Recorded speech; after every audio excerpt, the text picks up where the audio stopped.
कैलाश पर्वत पर एक बार शिवजी गहरे ध्यान में बैठे थे। सदियां बीत गईं, न उन्होंने आंखें खोली न किसी से बात की। देवता चिंतित हो गए क्योंकि पृथ्वी पर अजीब घटनाएं होने लगी। लोगों को रात में अपने ही दूसरे रूप दिखाई देने लगे, जैसे कोई अदृश्य शक्ति इंसान के मन के अंधेरे हिस्से को बाहर ला रही हो।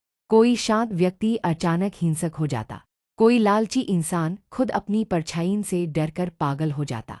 देवताओं ने जाकर नारद मुनि से पूछा, यह क्या हो रहा है? नारद मुनि बोले, महादेव के ध्यान में एक ऐसी शक्ति जाग गई है जिसे छाया तत्व कहते हैं। यदि यह पूरी तरह प्रकट हो गई तो हर मनुष्य अपने भीतर के सबसे भयानक रूप को देखेगा। सब डर गए।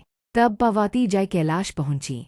उन्होंने देखा कि शिवजी के शरीर से काला धुआं निकल रहा है और वही धुआं पूरी दुनिया में फैल रहा है।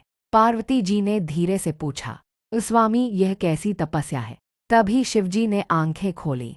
उनकी तीसरी आंख से नीली ज्वाला निकली और पूरा कैलाश कांप उठा।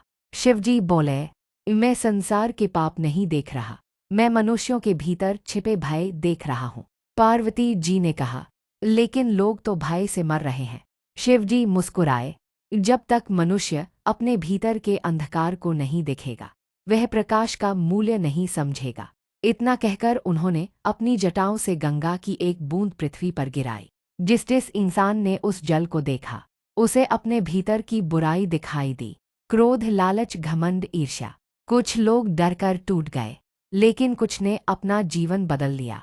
कहते हैं उसी दिन से महादेव को भूतनाथ कहा जाने लगा, क्योंकि वे सिर्फ प्रेतों के नहीं, इंसान के भीतर छिपे अंधकार के भी स्वामी हैं। ज़ारे भगवान शिव बुराई को नष्ट करने से पहले उसे सामने लाते हैं ताकि मनुष्य स्वयं को पहचान सके।